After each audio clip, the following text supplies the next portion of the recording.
volta ao último bloco do programa Papo Certo, agradecendo novamente ao Diego, porque tá dando uma aula pra gente aqui. Muito interessante a história. Eu espero que você que esteja em casa esteja gostando, né? Esteja acompanhando e aprendendo com o professor Diego. Diego, nós nos situamos na seguinte situação. Hoje Friburgo é um polo importante da economia do estado do Rio de Janeiro. Naquele momento a gente vê que o processo de colonização foi mal cedido, né? Diria até desumano. E quando que Friburgo conseguiu virar essa página dessa dificuldade estrutural e começar realmente a se desenhar como uma referência, né? Se potencializar como cidade e, claro, aí para o desenvolvimento da forma como nós conhecemos hoje. Vai entrar a nossa Cantagalo de novo, né? Lembrando que Friburgo vai se tornar cidade, vai ser elevada à categoria de cidade em 1890, né? Então, assim, muito tempo depois, 70 anos. Já aconteceu esse crescimento econômico de Friburgo, já acontece até antes de ser elevada à cidade. Ou seja, é um período curto para que você... curto. O café foi um boom, né? O setor cafeeiro foi E esse período é o período mais forte da época do café no Brasil, né? Principalmente aqui na nossa região. Esse período da chegada dos suíços até... Principalmente. Até você me lembrou um fato que a gente tem que relatar aqui, né? O período que o café sofreu o seu baque foi mesmo com a quebra da Bolsa de Nova York. Eu tô mentindo? Até ali o café ele teve um desenvolvimento... ou seja, você tem 100 anos aí de... A quebra foi 29. Então você tem 110 anos aí de café, potencialidade econômica que o café ofereceu. O café entrou no final do século XVIII aqui, né? Mas assim, 1929 nós aqui da região já havíamos sofrido esse baque, né? Porque o café ele tinha se dividido em dois locais.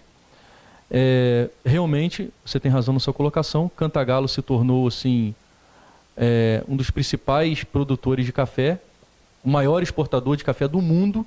Nossa região aqui, nós estamos sentados aqui em ex-fazendas de café, né?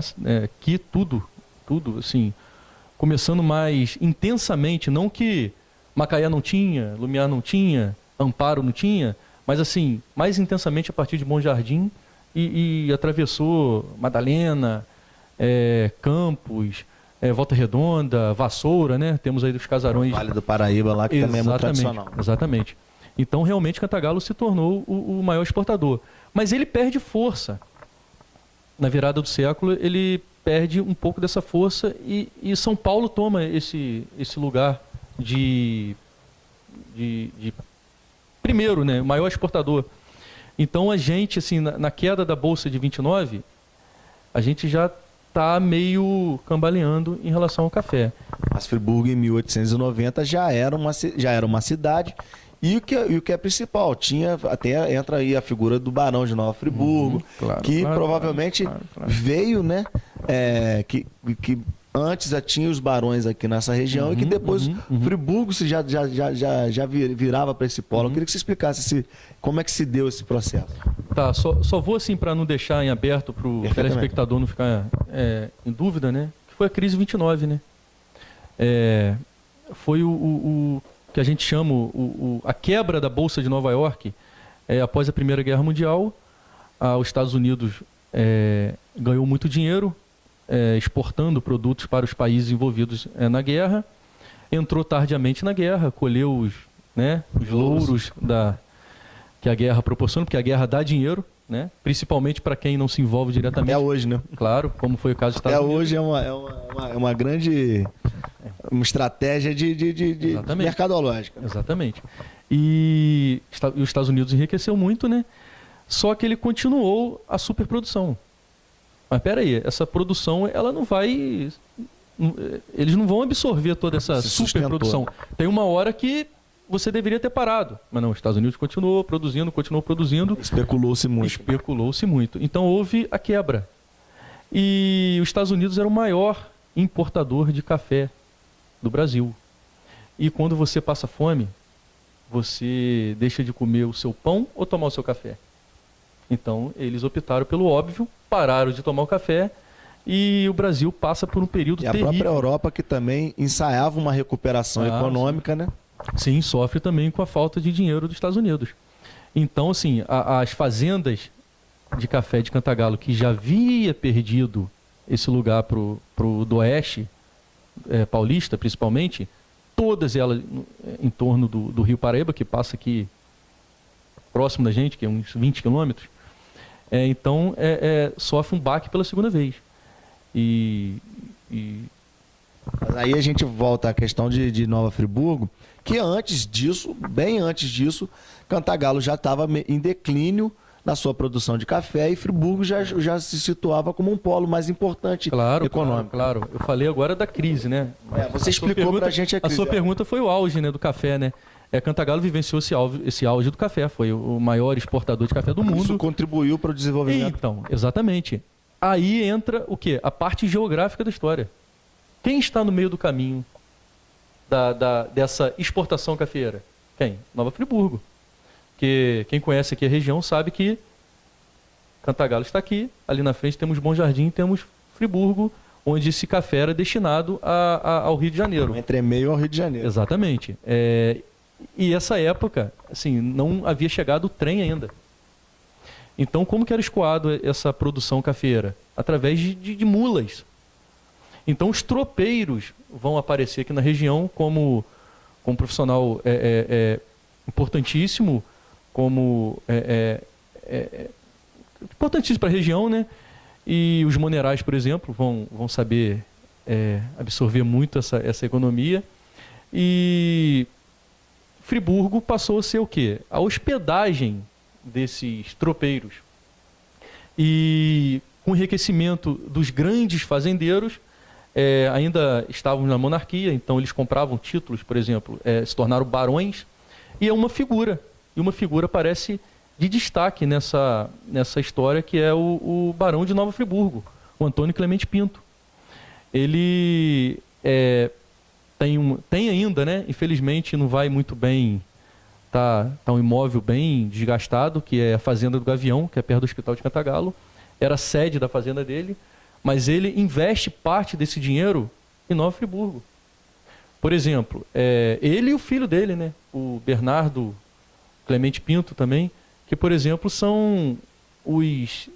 foram os donos, né? As pessoas que construíram, por exemplo, o Centro de Artes de Nova Friburgo, que está em plena praça Getúlio Vargas, que fica ali próximo do shopping. É uma construção dele, era a moradia dele. Inclusive o trem passava ali perto, não é à toa. O Sanatório Naval era uma casa de luxo para ele caçar. No caso, foi construído pelo Bernardo, filho dele. Aquela linda casa dentro do Country Club era uma casa dele também, diz aí a lenda que era uma casa que foi construída para a amante dele, do Bernardo Pinto. Além das fazendas de areias, fazendas de São Clemente e também lá no Rio de Janeiro, que é o Palácio do Catete, né? Isso, furou a palavra na minha boca agora. Aquele lindo Palácio do Catete, onde teve um episódio que foi o suicídio de Vargas, em 24 de agosto de 54, onde Vargas se matou com um tiro no peito, foi lá, no Palácio do Catete, construído pelo Antônio Clemente Pinto. Então, só para vocês verem a quantidade de dinheiro que esse café trouxe aqui para a região. Então, eles passaram a investir parte desse dinheiro em Nova Friburgo, que estava no meio do caminho. E além do clima... Ele tomou a alcunha de Barão de Nova Friburgo, não era nem identificado mais com Cantagalo. Exatamente. Friburgo já tinha se desligado quando politicamente. Foi feito esse desligamento, quando foi feita a emancipação de Friburgo em relação a Cantagalo? 1820, mais ou menos, se não me falha a memória, ali próximo à chegada dos suíços. Friburgo já se tornou a vila, né? Então já teve esse rompimento geograficamente com Cantagalo. Então, assim, Friburgo passa a ser uma referência em saúde, por causa do clima, as construções... de tuberculose, exatamente. E uma coisa muito importante que fez com que Friburgo engrandecesse, que foi a educação. Por exemplo, os filhos dos barões iam estudar em Friburgo. E é daí que surge, por exemplo, o Colégio Anchieta. É uma construção belíssima, né? Pô, belíssima. É um antigo chateau, né? Que era só destinada a alunos do sexo masculino. E aí as irmãs Doroteias compram um antigo hotel, uma das construções mais belíssimas de Nova Friburgo, e faz a Nossa Senhora das Dores, né?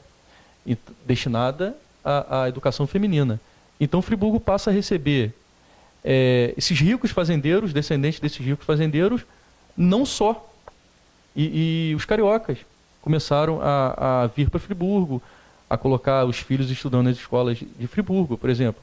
Carlos Drummond de Andrade, aluno da Anchieta, né?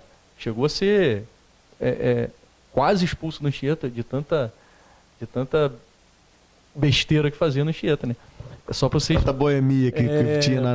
Boemia. Era um aluno bem indisciplinado, apesar de genial, já relatado em alguns documentos do colégio, né? Então falamos da educação, falamos da saúde, e uma coisa que vai fazer Friburgo crescer muito, que é a parte do turismo. Muitas pessoas saíam, principalmente na época de verão, o auge do verão, subia a serra para quê? Para recuperar, tanto em saúde como em lazer.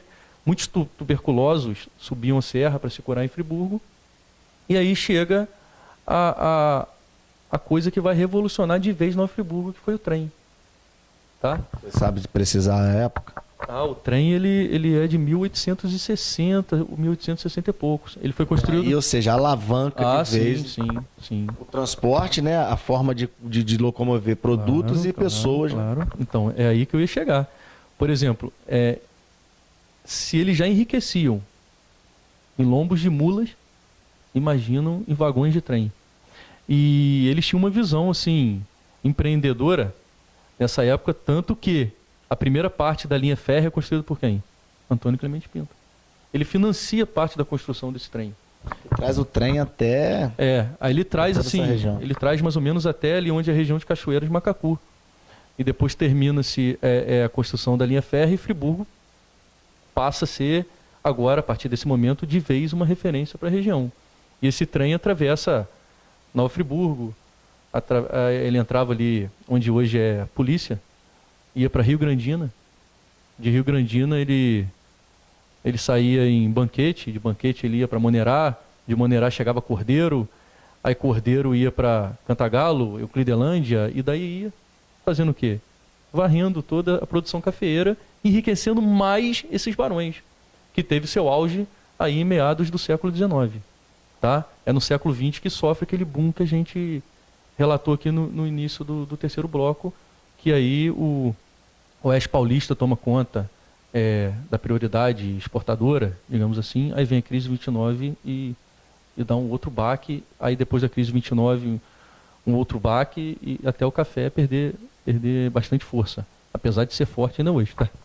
E Diego, acho que a gente já conseguiu explanar de uma maneira bem interessante tudo, mas tem alguns aspectos a mais que você acha que faltou nessa entrevista, que você gostaria de estar relatando, esse processo de virar a cidade até o que é hoje. O que você pode dar uma de pincelada para a gente poder estar finalizando? Sobre a elevação da cidade, né? Final do século XIX, aí nós abordamos já nesse último bloco aí a chegada da educação, o turismo, tudo proporcionado principalmente a linha férrea. Agora eu queria assim fechar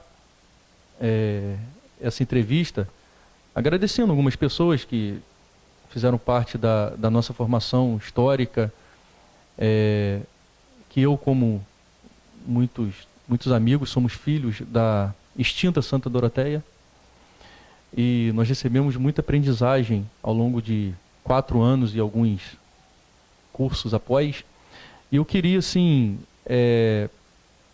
indicar alguns livros para quem se interessar, porque a história de Friburgo, de Cantagalo, né? Não podemos deixar Cantagalo de lado, porque tanto Friburgo pertencia a Cantagalo, por sinal. Então eu quero indicar alguns livros e E lembrando que alguns outros serão lançados, eu vou falar aqui na hora que eu estiver apresentando, que são livros importantes, livros assim de cunho histórico mesmo, livros que abrem os nossos olhos para, por exemplo, a gente não crer 100% na Suíça brasileira, não acreditar que fomos formados por suíços somente, que tivemos alemães, tivemos escravos, negros, índios. No século XX há uma enxurrada também de outras nacionalidades em Nova Friburgo, como, por exemplo, os sírios, os italianos, um aumento considerável de mais portugueses. Então não podemos deixar isso de lado. Então Friburgo ele é a terra de várias nacionalidades. Bem tá? cosmopolita, né? Aí eu vou deixar até separado aqui para mostrar para vocês. Você pode até pegar ali, ô Diego, para poder falar com mais propriedade aí, dando o título, né? Dando o nome e os autores. Exatamente. Para que a gente possa, você pode me passando. Tem esse livro aqui que fala da fazenda, da Ponte de Tábuas.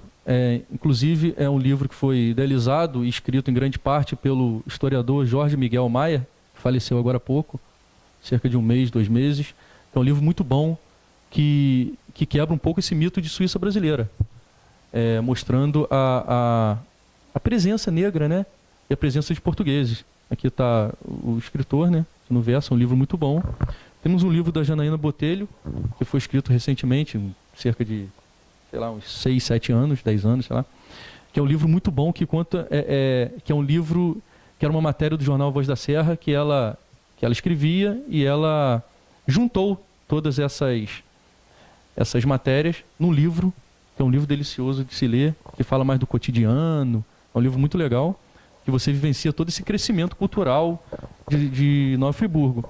E tem um livro que eu li há muito tempo, que é um livro que eu ganhei de um amigo meu, que é um livro muito delicioso, apesar de ser escrito pelo Rafael Jacu, uma outra família suíça que ganhou muito dinheiro com...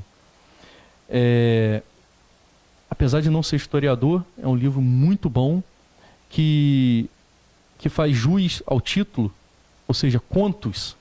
Através desse livro aqui eu pude reviver vários contos que minha avó me passava, através de história oral.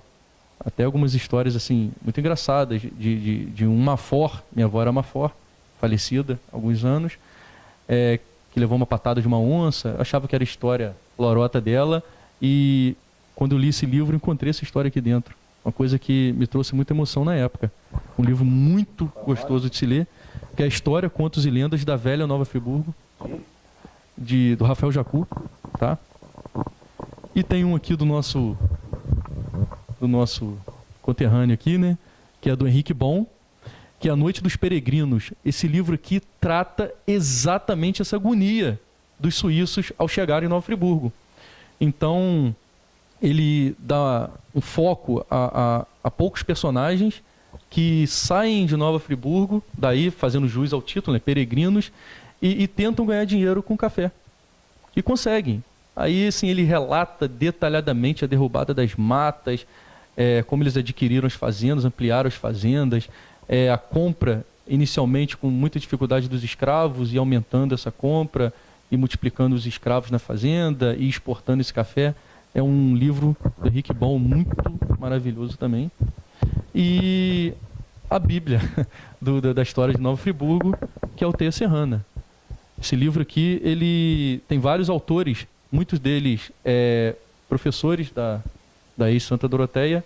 É um livro assim, de cunho bem histórico, onde derruba vários temas assim, do cotidiano, como, por exemplo, o mito da Suíça brasileira.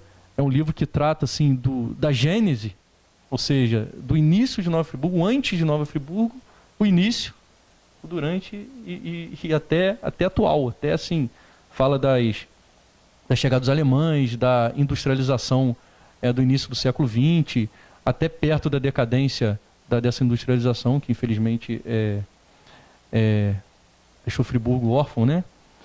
E o que me deixou muito feliz que agora está sendo lançado, até oportunamente, para comemoração em 16 de maio, ou a relembrada da chegada dos suíços, está sendo lançado o Teia Serrana 2.